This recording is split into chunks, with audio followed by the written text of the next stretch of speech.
Okay, everyone, welcome to Rich Mama Secrets, Protecting Your Identity. Let's get started. Okay, you want to protect your identity so you can save yourself some future headaches.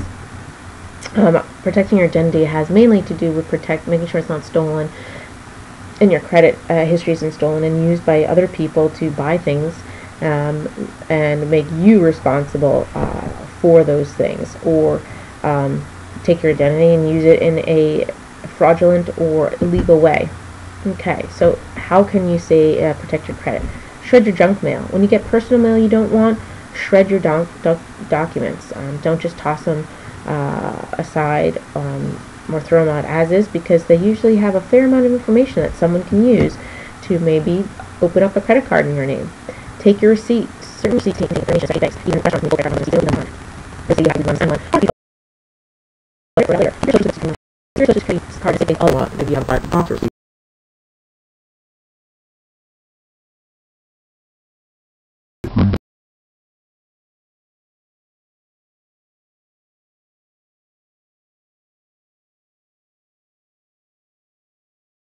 Personal information with them, especially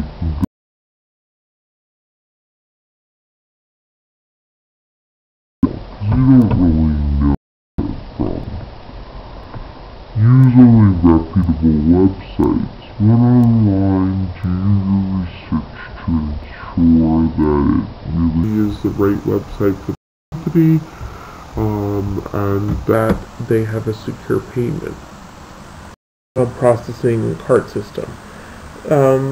Tip number 6, know where you keep your credit and debit cards. Don't leave them easily accessible in your car or your work desk. So if you have cards that you're not using because you are working on getting out of debt, put them in a safe place. Again, maybe in your own safe or your family fire safety box, so they're not just lying around.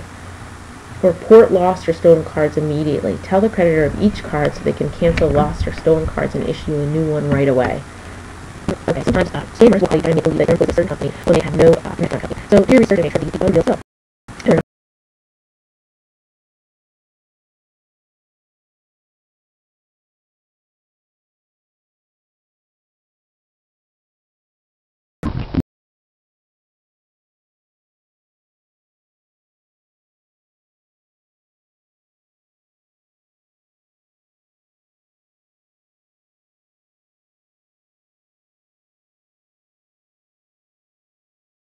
Something out of the ordinary. I don't know the time I found a charge on my credit card for a $300 pair of sneakers.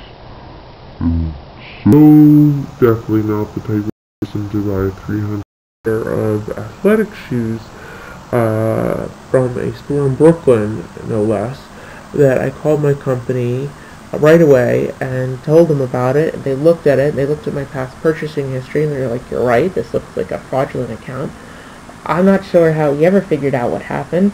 Maybe some restaurant, a waitress at a restaurant or a waiter at a restaurant managed to get a copy of my credit card and used it. But net is if I hadn't been checking my statements, I might have easily had even more charges on the card, and also been charged $300 for a pair of sneakers that I never used. Keep good records. It's important to stay organized and keep records of everything. I compiled my copy in the book, and it has a printout. I start with the following computers to list all the different accounts and information and passwords, and data once in a while. It's in the book. This is a centralized place for someone you can I'm not sure she probably different account and passwords and online information. But you have to keep that record up to date, obviously you don't want that one around. Original police, which here's what the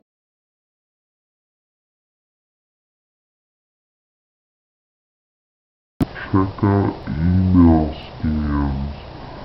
There's lots of scams called information from you, personal information. So just be aware of that and watch out for that. Think twice before handing out personal information. When you're asked for information on the internet, on the phone, or in person, think twice and make sure you're giving it to a real, legitimate person. if you get your statements on paper, make sure they're in a safe place. And maybe you want to create one record for all the statements you might need for the next year, like for any tax statements. You want to conduct personal business, right? But you should have to hear from here. Something out of public work or work official to be able to hack and get your information. So, email.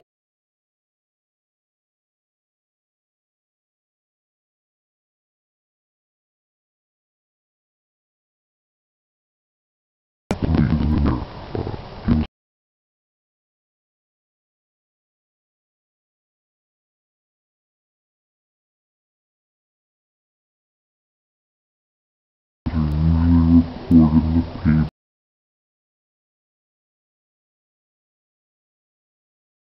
and especially on the internet. So somebody on the internet has a lot of personal information for you. Be careful about that. Check your purse often. Whenever you leave your purse out of sight in any place in the other home, and make sure that nothing's been disturbed. A lot of times we go to the gym or into a store and leave our purse in the car. Just double check, because you don't want it too long before you discover that something may be missing. Get rid of personal documents you no longer need. We keep a lot of paper that we don't need. You don't need all your bank statements from the previous year. You probably might only need the summary statement, or you don't need any of these statements really, because a lot of them are double on. So get rid of all these extra documents that you don't need. You don't want someone running around to see them. You put passwords in safe places. This does not mean that your computer. You just want to leave them out so that anyone can find them and start going into your house. Using online social.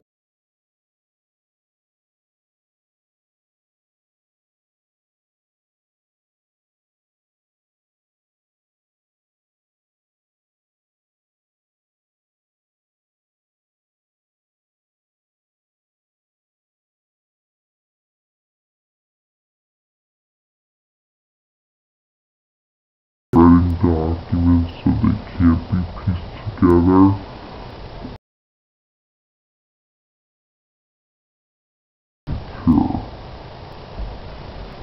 Here are some things you can do right away. Set up virus scanning software, delete spam emails, shred documents, and just make sure that your computer is not being taken over, and keep any sort of passwords in a hidden but safe place. Alright, till next time.